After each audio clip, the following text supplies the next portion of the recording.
The message came through every communication channel in known space. It was weak, filled with static, and carried the weight of pure desperation. Ambassador's voice trembled as she spoke from the underwater capital of Prime. Her people were dying, and she knew it. They were a gentle species. Their world had low gravity, calm seas, and almost no dangerous predators. They had evolved in peace, developing art and philosophy instead of weapons and warfare. Their bodies were fragile, their skin translucent and soft. A fall from even a small height could break their bones. They had no concept of organized violence because they had never needed one. Now the Dominion was coming for them. They were different. They were conquerors, a military empire that had swallowed 17 star systems in the last decade. They took what they wanted and destroyed anyone who resisted. Their ships were massive, built to intimidate and destroy. They had sent a simple message to Prime: surrender everything or be wiped out. Sent her plea to everyone. She begged the Galactic Council to intervene. She asked any species with military capability to help. Days passed. No one answered. The Council held meetings and talked about regulations and non-interference policies. Other advanced civilizations marked Prime as lost and moved on with their business. No one wanted to fight It was easier to look away. The message reached Earth on a Tuesday morning. Captain Park was on the bridge of the UESN destroyer Indomitable when it came through. She listened to his voice, heard the fear and the hopelessness, and felt something tighten in her chest. Had never heard of them before. She had no connection to them, but she recognized the sound of someone who had run out of options. She forwarded the message up the chain of command. Within hours, it reached Fleet Admiral Nam at Earth Naval Command. Was a veteran of the resource wars, a man who had seen too much death and had strong opinions about standing by while others suffered. He reviewed the situation, looked at the tactical data, and made a decision that would shock the galaxy. Earth would answer the call. The Galactic Council representatives protested immediately. They said intervention would destabilize the region. They warned that they were powerful and vengeful.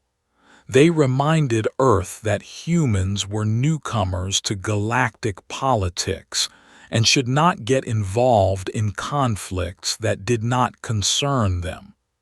Listened politely, then gave his order anyway. Rear Admiral received her deployment orders 48 hours after the first message arrived. She would command a battle group of 15 warships, centered around her carrier, the Defiant Dawn. It was a significant force, but modest by galactic standards. They had hundreds of ships. Earth was sending enough to make a statement, not enough to guarantee victory. Assembled her officers in the briefing room.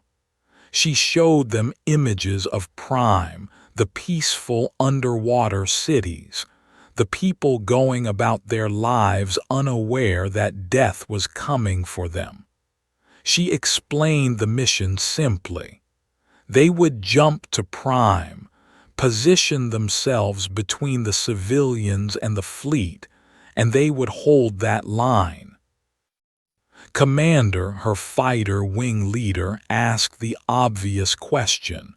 What if they were outnumbered? What if the sent overwhelming force? The answer was direct. They would fight anyway. They had made a promise by accepting this mission. Earth did not break promises. The crew reacted with quiet determination. No one protested. No one asked to be reassigned. They knew what Earth was.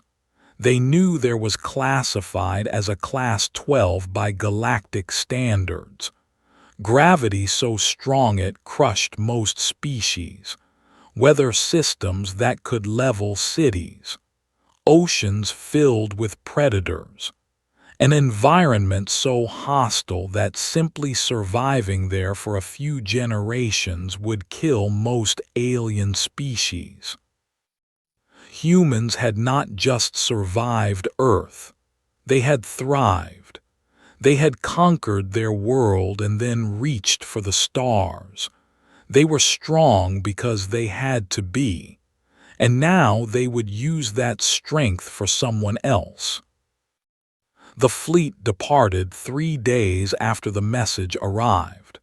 15 ships jumping into the dark, heading toward a world they had never seen to fight an enemy they had never met.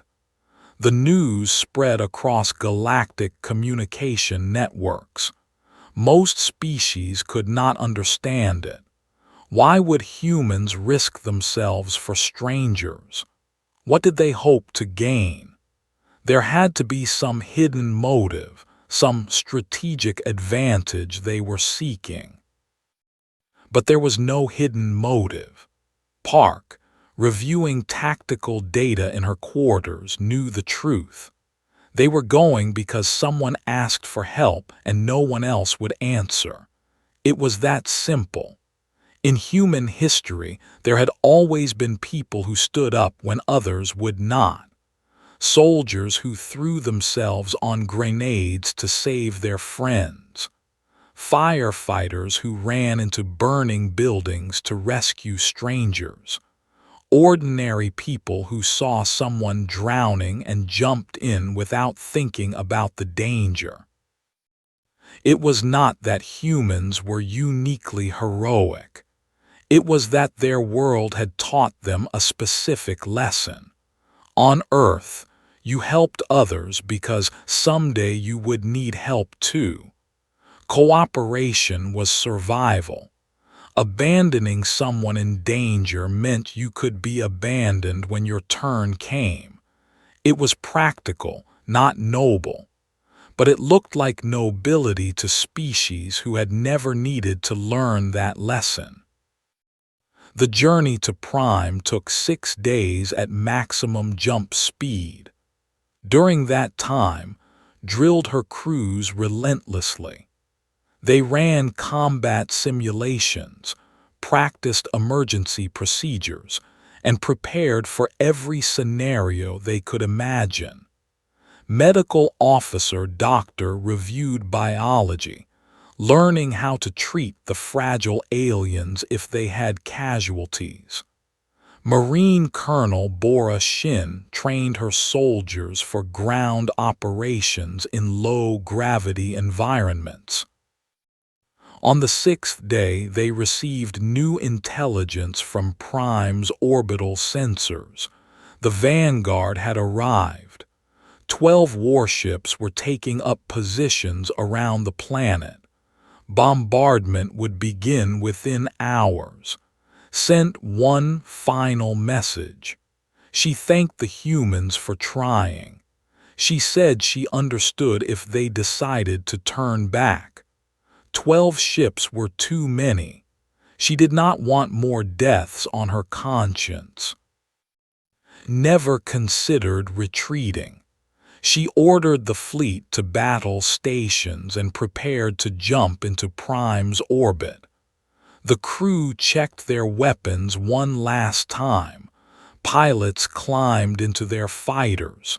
Marines loaded their gear. Everyone knew the odds. Everyone went to their posts anyway. The Defiant Dawn and her escort ships tore back into normal space directly above Prime. Below them, the underwater cities waited in terror. Around them, the vanguard turned to face the new arrivals. And in that moment, the galaxy learned something important about humans. They kept their promises, no matter the cost. The ships were massive, dark metal hulls covered in weapon ports and armor plating. They hung in orbit around Prime like vultures waiting for prey to die. When the human fleet appeared, there was a moment of surprised silence across all communication channels. Then the commander broadcast on all frequencies. His voice was deep and filled with contempt. They called themselves Warlord. He demanded to know what the humans thought they were doing. This was territory now. These primitives from their little should run home before they got hurt. He had 12 ships. The humans had 15. He assumed they would see reason and leave. Admiral did not respond with words. She gave a single order: all ships weapons free. Engage at will. The human fleet opened fire immediately. They were not ready for it. In their experience, weaker species always tried to negotiate first. They begged and pleaded and offered tributes. They did not shoot first. But humans were different. They had come to fight, and they did not waste time talking about it. Commander launched his fighter wing from the Defiant Dawn's flight deck. 60 small craft screamed into the void, their engines burning bright against the darkness. Had been a pilot for 12 years. He had flown through Earth's violent storms, navigated asteroid fields, and trained in combat scenarios that would terrify most species. Now he led his wing straight at the nearest battle cruiser. The point defense systems came online, filling space with defensive fire.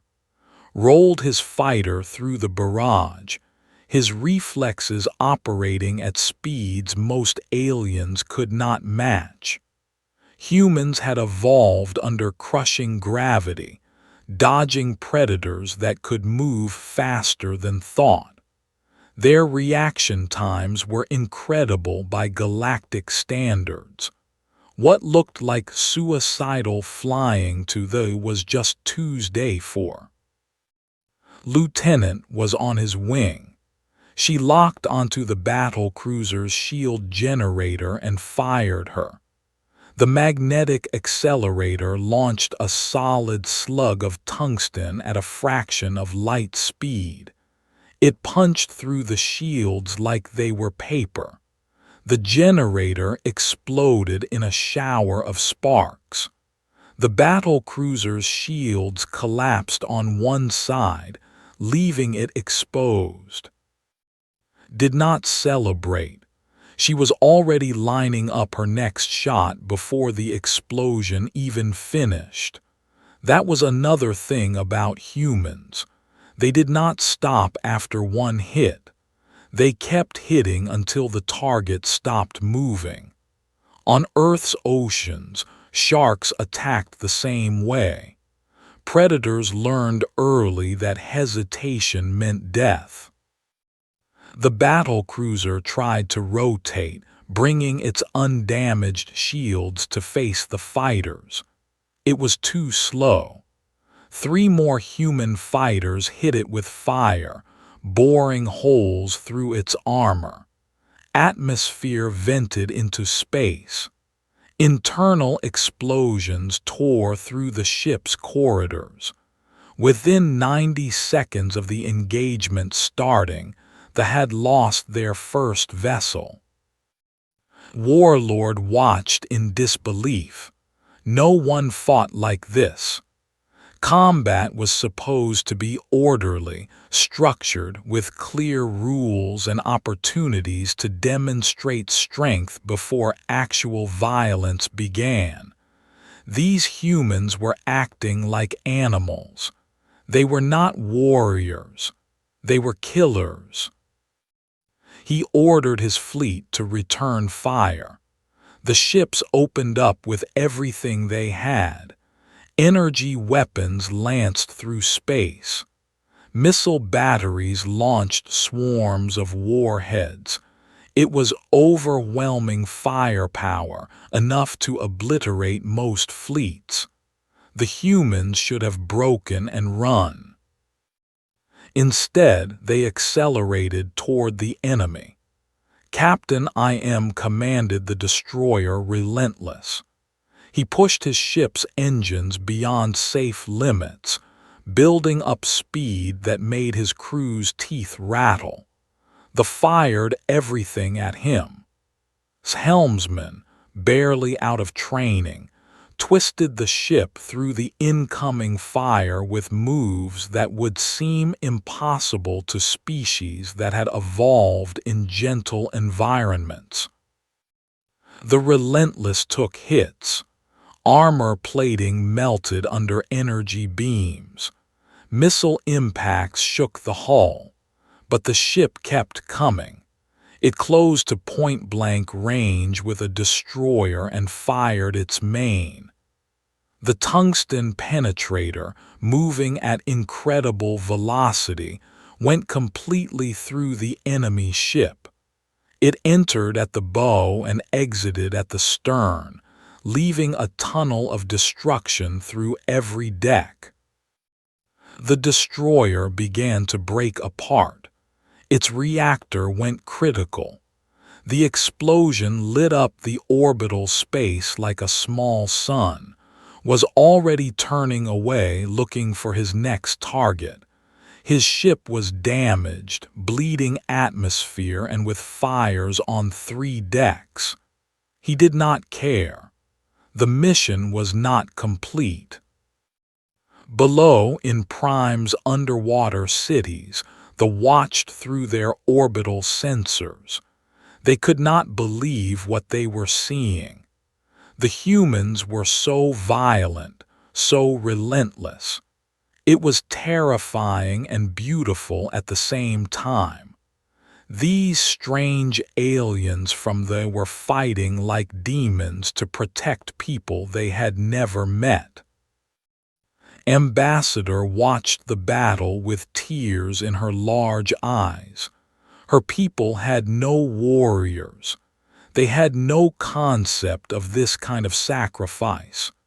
The humans were taking terrible damage to their ships, risking their lives without hesitation. Why? What could possibly motivate such behavior? Back in orbit, the battle continued. They had superior numbers, but the humans had something else. They had tactics developed over thousands of years of warfare. They had weapons designed to function in the chaotic environment of Earth, where nothing ever went according to plan. Most importantly, they had a reason to fight that went deeper than conquest or profit. Warlord tried standard dominance tactics. He broadcast threats. He described the horrible things he would do to captured humans. He displayed images of destroyed worlds to show what happened to those who the humans ignored all of it. They just kept shooting. Admiral coordinated her fleet with calm precision. She moved damaged ships to the rear and rotated fresh vessels to the front. She concentrated fire on isolated vessels, destroying them one at a time before they could support each other. It was efficient and brutal. No wasted movement, no hesitation, no mercy for an enemy that had come to murder civilians. 8 hours into the battle, they had lost 6 ships. The humans had lost 2, with 4 more badly damaged. The numbers should have favored They still had superior firepower, but their morale was breaking. They had never fought anyone who hit back this hard. Most species surrendered after losing 1 or 2 ships. These humans fought harder when they took damage. Warlord made his final attempt. He broadcast directly to Admiral. He offered terms. They would withdraw if the humans left too. They would call it a stalemate. Both sides could walk away. It was the reasonable option, the smart option. Surely the humans would see that. His response was broadcast on all frequencies so every ship and every city could hear it. Her voice was ice cold. She said they had 10 minutes to retreat or be destroyed. There would be no negotiation, no compromise. They could run or they could die. Those were the only options. The thought she was bluffing. They had never met anyone who did not negotiate. They stayed in formation and prepared for another attack. 8 minutes later, 3 more battle cruisers were burning wrecks. The rest of the fleet finally broke. They jumped away into deep space, abandoning their dead and fleeing in panic. The battle was over. The humans had won.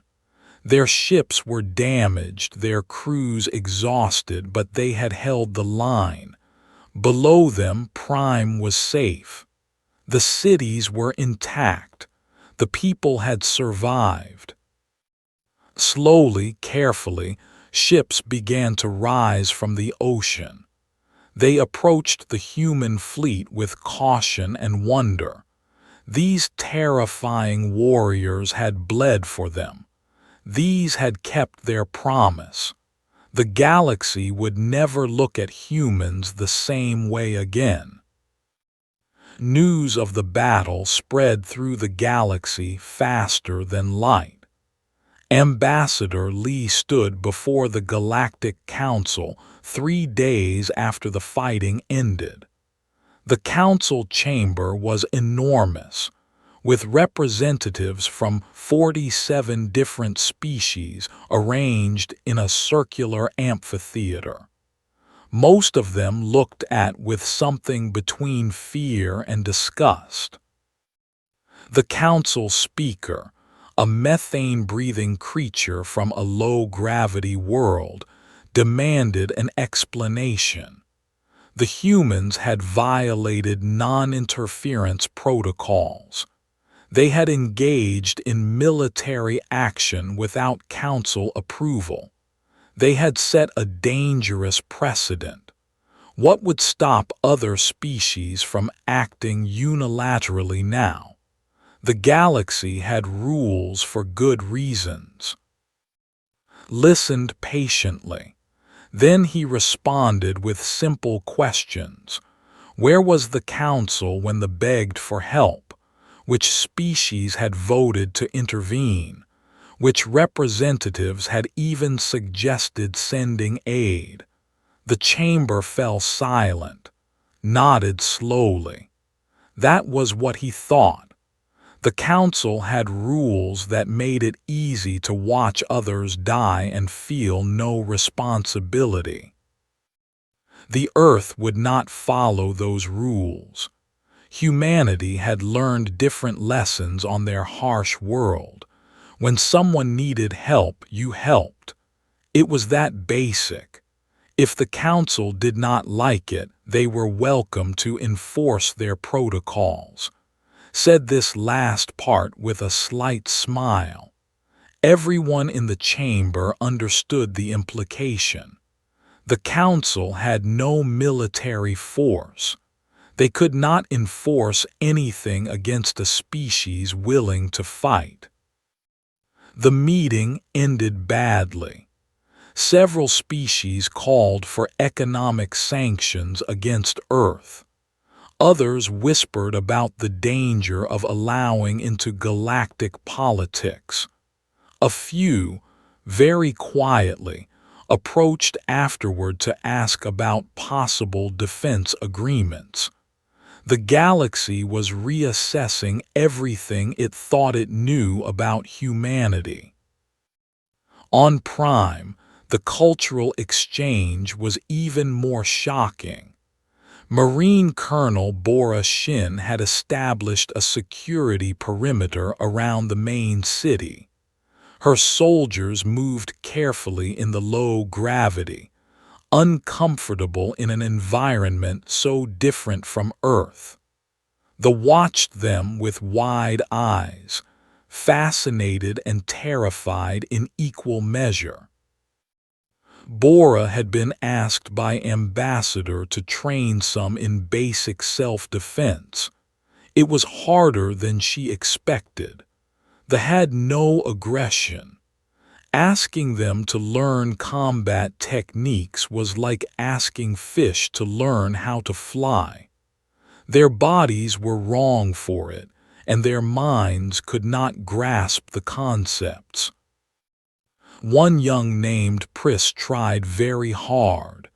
She wanted to protect her people if they ever came back.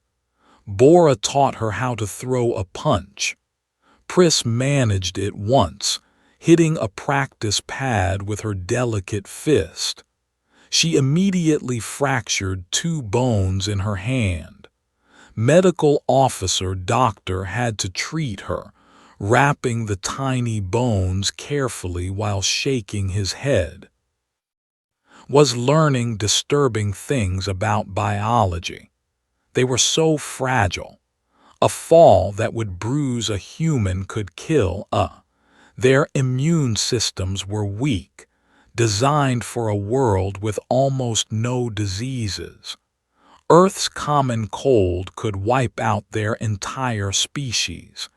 Even the gravity difference was dangerous.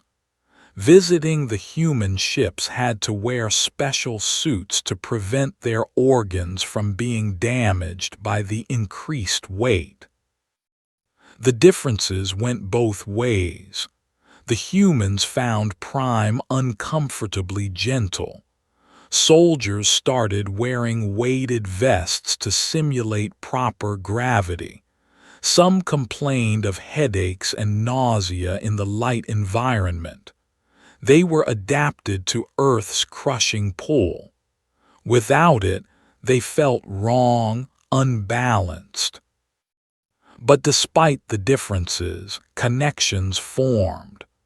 There were artists and philosophers. They showed the humans their crystal sculptures, their bioluminescent paintings, their music that used frequencies humans could barely hear. It was beautiful, alien, and peaceful in ways Earth had never been. Captain Park spent an afternoon discussing their worlds. Described Prime's gentle seas, the floating gardens, the meditation chambers deep underwater where her people contemplated existence. Described Earth's oceans, filled with predators that could swallow a person whole. The storms that could tear buildings apart. The earthquakes and volcanoes and hurricanes. Ask the obvious question. How did humans survive such a world?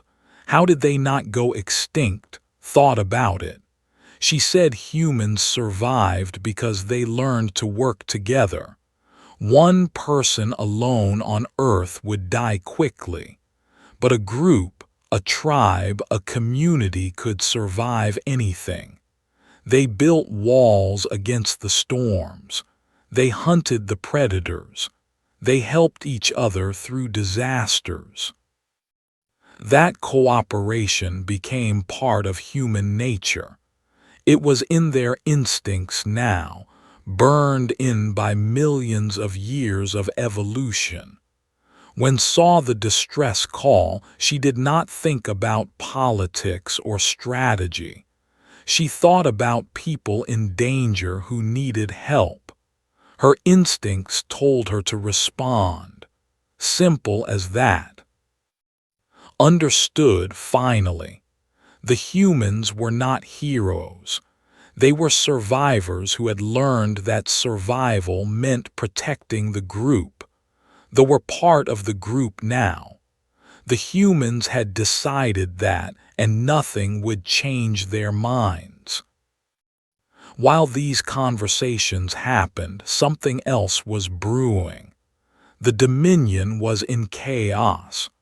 Warlord had returned in disgrace. He made excuses. He claimed the humans had used forbidden weapons, that they fought without honor, that they were animals who could not be judged by civilized standards. Supreme Overlord did not care about excuses. He executed personally in front of the entire Warlord Council. Then he made an announcement that shocked his empire. He would personally lead a fleet to Prime. He would bring 200 warships. He would reduce the human fleet to atoms, and then he would burn Prime until the oceans boiled. They could not allow this defeat to stand. Their entire culture was built on military supremacy. If they let the humans humiliate them, other subject species might rebel. The Dominion would collapse, so they would strike back with overwhelming force. They would show the galaxy what happened to anyone who the intelligence about the fleet reached Admiral through Prime's long-range sensors. She reviewed the numbers quietly. 200 ships against her 15. Even with human advantages, those odds were impossible. She could not win this fight. She should retreat, save her crews, and let Earth Command send a larger force. But that would mean abandoning Prime. It would mean breaking the promise they had made. Called her senior officers to a meeting. She laid out the situation honestly. A massive fleet was coming. Reinforcements from Earth would take 6 days to arrive. They could leave now, or they could stay and almost certainly die trying to hold the line. She did not order them to stay. She put it to a vote. Every captain, every department head, every senior enlisted rating got a say. They voted unanimously to remain, not because they were suicidal or stupid, but because they had given their word. Humans kept their promises. Engineer Captain Hand spoke for many of them. She said they had told that they were safe.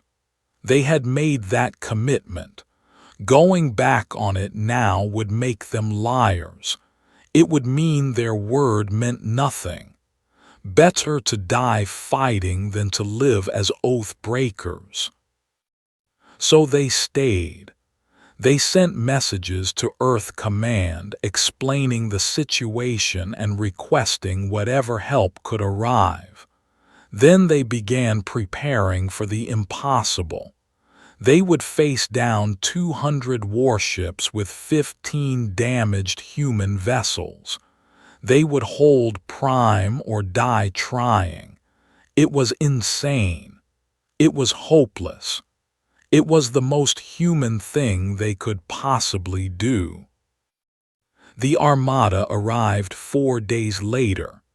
It dropped out of faster-than-light travel at the edge of Prime's solar system, a massive wall of warships stretching across the darkness. 200 vessels, from small destroyers to massive dreadnoughts. Supreme Overlord commanded from his flagship, a monstrous battleship called the Eternal Dominion. He broadcast a message to the humans immediately. He told them they had one chance to surrender. They could board their escape pods and he would let them live as prisoners, or they could stay with their ships and be destroyed. He was feeling generous today, so he gave them 10 minutes to decide. The clock started now. Admiral listened to the message on the bridge of the Defiant Dawn. Her ship was damaged from the previous battle, held together with emergency repairs and determination. Around her, the rest of her small fleet waited in formation. 15 ships against 200. Mathematics said they should all be dead in under an hour. Did not respond to. Instead, she gave orders to her fleet. Execute plan Gauntlet. Every ship acknowledged. They had spent 4 days preparing for this moment.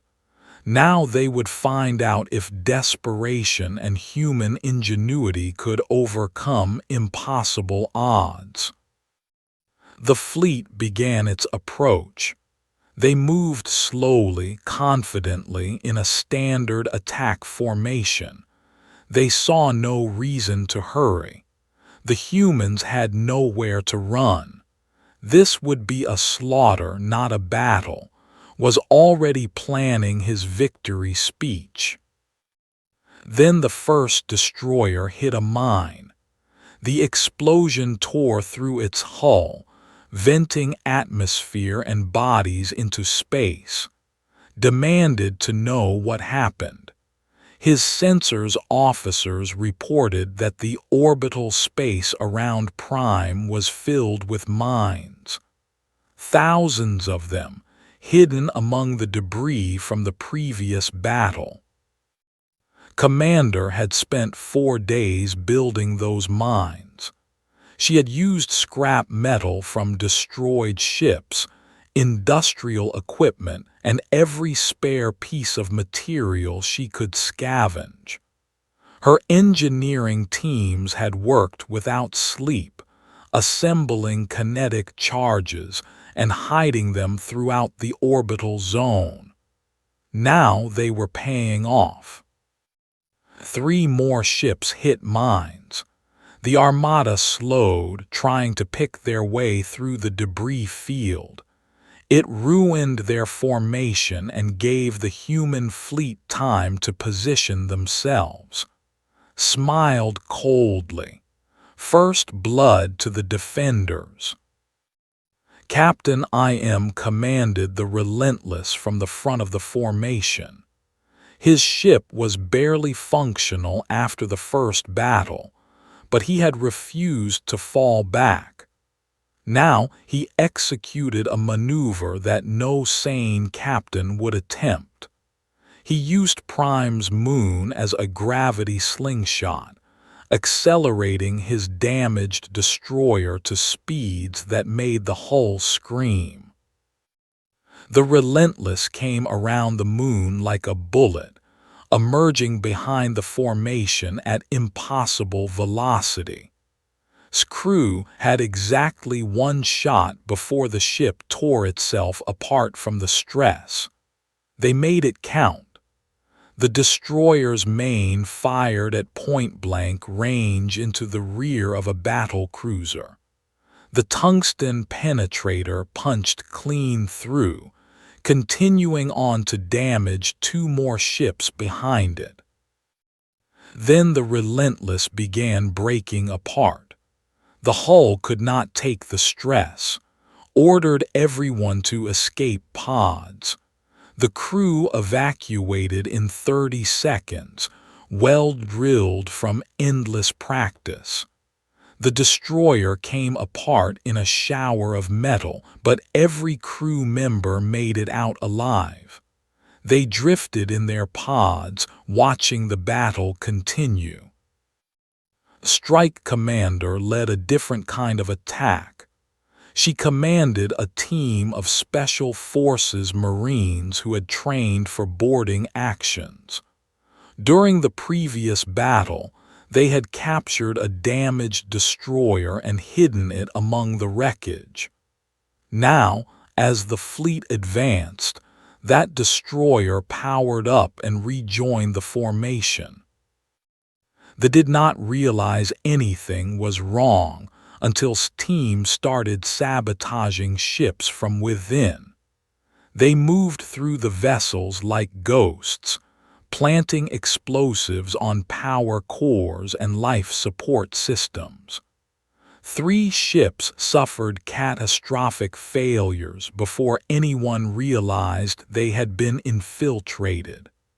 They started firing on their own vessels, paranoid about more human infiltrators. Fighter Ace Lieutenant Minyu Song flew his spacecraft like it was an extension of his body. He had grown up racing through Earth's upper atmosphere, dodging lightning strikes during his training runs. The defensive fire from ships was intense but predictable. Minyu wove through it, targeting shield generators and weapon batteries with precise shots. A fighter pilot tried to match his maneuvers. The alien was skilled by their standards, experienced and aggressive. But he had evolved on a world with gentle gravity and no natural predators. His reflexes were slower, his instincts less sharp. Minyu destroyed him in under 30 seconds and moved on to the next target. The battle became chaos. They had numbers, but the humans had turned the entire orbital zone into a trap. Debris fields became weapons. Hidden platforms opened fire from unexpected angles, and human ships moved in ways that should have been impossible. Every advantage of Earth's harsh environment translated into combat effectiveness. Admiral coordinated everything from the Defiant Dawn. She rotated her damaged ships to the rear as they took fire, bringing fresh vessels forward. She concentrated firepower on isolated ships, overwhelming them before they could be supported. It was a dance of death, and she was the conductor. But they had too many ships. For every one the humans destroyed, 5 more took its place. The human fleet was taking terrible damage. The destroyer Valiant lost its main engines and began drifting. The cruiser Steadfast took a direct hit to its bridge, killing the captain and half the command crew. Ships were dying, and there was nothing could do to stop it. 18 hours into the battle, the Defiant Dawn took a critical hit. An energy beam punched through the carrier's armor and destroyed the main reactor containment. The ship began to die, systems failing one by one. Was thrown from her chair as the bridge lost gravity. She pulled herself back up, blood floating in droplets around her head from a cut on her forehead. Her executive officer reported that they were dead in space, weapons offline, Engines gone, life support failing. They needed to evacuate, refused. She ordered all non-essential crew to the escape pods, but she stayed on the bridge. They still had communications. She could still command the fleet even from a dying ship. Supreme Overlord watched the human carrier go dark and felt satisfaction. They were finally breaking. He had lost over 90 ships, an unacceptable number, but victory was close. He ordered his fleet to press the attack, finish the humans, show the galaxy what happened to those who Then something unexpected happened. The human reinforcement fleet arrived. 50 warships tore into normal space, fresh and undamaged. They had pushed their engines beyond safe limits to arrive early. Earth Command had gambled everything on this relief force. Now they slammed into the fleet's flank like a hammer. Captain Park commanded the Vanguard destroyer from the relief fleet. She saw the defiant Dawn drifting powerless and felt rage burn through her. These had hurt her people. They had come to murder civilians. They thought strength meant conquest. Time to teach them what real strength looked like. The fresh human ships hit with everything they had. The fleet, already battered and demoralized, began to collapse. Ships broke formation and tried to flee, screamed orders that no one followed. His empire was built on fear and dominance. When that dominance broke, there was nothing holding it together. Targeted flagship directly. The Eternal Dominion was massive, covered in armor and weapons. It should have been able to destroy a single destroyer easily, but had backup. 6 more human ships focused fire on the flagship, overwhelming its shields. Watched his shields fail and understood that he had lost. These humans fought like nothing he had ever seen. They took damage that would destroy other species and kept fighting. They protected each other with suicidal devotion. They turned losing battles into victories through sheer determination. His empire had nothing that could match that. He gave the order he never thought he would speak: full retreat. The armada jumped away, abandoning their dead and fleeing into deep space. The battle was over. The humans had won again, against odds that should have been impossible. The cost was visible everywhere. 7 human ships were completely destroyed. 5 more were crippled beyond immediate repair. Nearly 1,000 human crew members were dead, but Prime was safe. The civilians were alive. The promise had been kept. The memorial service was held in space, among the wreckage of the battle. Every human ship that could still move formed up in formation.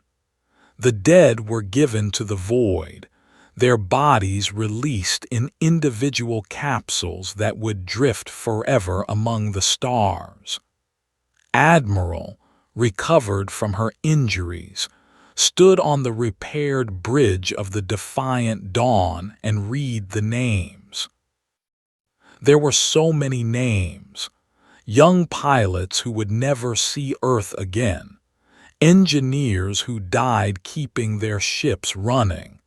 Marines who fought to the last breath protecting their Each name was spoken clearly with respect. They watched the ceremony from their underwater cities, transmitted on every screen. They wept for the strangers who had died for them. Captain Park now commanded the fleet, had been injured badly when the Defiant Dawn was hit, and while she would recover, command had passed to during the crisis. Now stood before a gathering of in their main city, brought down in a special pressure suit that let her survive underwater. She spoke simply. She told them that humans understood the price of freedom. On Earth, they had fought for thousands of years to build societies where people could live without fear. They had paid that price in blood over and over again. They knew what it cost to stand up to tyrants. They did not expect thanks. They only asked that they remember what had been sacrificed here. Ambassador responded with words that were broadcast across the galaxy. She said they had learned something important. Strength was not about conquest. It was about protecting those who could not protect themselves. The humans had shown them what true warriors looked like. Not killers, but guardians. They would never forget. The galaxy was changing rapidly. Within days of the battle, 17 different species sent messages to Earth. They were all oppressed by various empires or threatened by hostile neighbors. They begged for protection, for intervention, for the same help they had received. Earth Command was overwhelmed with requests. The Galactic Council convened another emergency session. They were terrified. If Earth started responding to every cry for help, the entire galactic power structure would collapse. They needed to stop this before it spread. Several species proposed economic sanctions against humanity. Others suggested declaring Earth a rogue state. Ambassador Lee stood before the council again. This time, his speech was different. He was angry. He asked them directly why they were more worried about humans helping people than about the empires that were hurting people. Where were these sanctions when they were conquering worlds? Where was this outrage when civilians were being slaughtered? The Council had watched species suffer for decades and done nothing because intervention was inconvenient. It might destabilize trade. It might upset established powers. It might require actual sacrifice. So they made rules that let them feel moral while doing nothing. Said Earth would never be so cowardly. If that made them dangerous in the Council's eyes, then perhaps the Council needed to examine its own morality. The chamber erupted in arguments. Some species agreed with, others called for his immediate removal. The council was splitting, and everyone knew it. The old order was breaking down. Earth had proven that intervention was possible. Other species were starting to ask why their governments had not tried. 3 council species approached Earth quietly with alliance proposals. They were smaller powers, threatened by larger neighbors, and they saw an opportunity. If they allied with they would be protected. Earth reviewed the proposals carefully. They did not want an empire, but they did want partners who shared their values. The Dominion was in chaos. Supreme Overlord had returned in defeat, and the subject species saw their chance. Rebellions broke out on a dozen worlds, tried to suppress them, but his fleets were demoralized and depleted. The Warlord Council turned on him, blaming him for the disaster. He was overthrown in a violent coup. The new leadership was different. They were still militaristic, still aggressive, but they were pragmatic. They sent a message to Earth, a formal ceasefire proposal. They would respect Prime's sovereignty. They would cease expansion in this sector. In exchange, Earth would agree to non-aggression terms. It was the first time in centuries that the had negotiated instead of conquered. Earth accepted, not because they feared but because peace served their interests. The goal had never been to destroy the Dominion. It was to protect That goal was accomplished. Taking the war further would mean more human deaths for uncertain gains. Practical ethics said to accept the ceasefire. On Prime, construction began on a monument. They worked with human engineers to build something that would last forever. They used the hull plating from the destroyed human ships, metal by weapons fire and marked by the violence of battle. The monument rose from the ocean floor, visible from every underwater city. The inscription was written in 200 languages, translated by volunteers from across the galaxy. It read simply, "They were strangers and they bled for us. We were weak, and they called us worthy. This is the measure of true strength." Below the words were the names of every human who died in the two battles. 947 names, each one carved deep into the metal. Captain Park attended the dedication ceremony. She stood in her pressure suit, surrounded by thousands and listened to speak about sacrifice and courage. When it was her turn, said something that surprised everyone. She said the humans were not special. Any species could choose to protect others. The difference was not ability, it was choice. Earth had chosen to respond when others would not. That choice came with a price, visible in the wreckage and the memorial. But it also came with meaning. Those 947 people had died for something bigger than themselves. They had proven that the strong could choose to protect the weak. That was worth dying for. The Terran Protection Initiative was formally established 2 months after the battle. It was not a military alliance exactly. It was a commitment. Any species facing existential threat could petition Earth for intervention. Each case would be reviewed and Earth would respond if they could make a difference. They would not save everyone, but they would try. 16 species immediately signed on as partners, agreeing to mutual defense pacts. Dozens more applied for protection status. The galaxy was reorganizing itself around a new principle. Might did not make right. Strength existed to protect, not to conquer.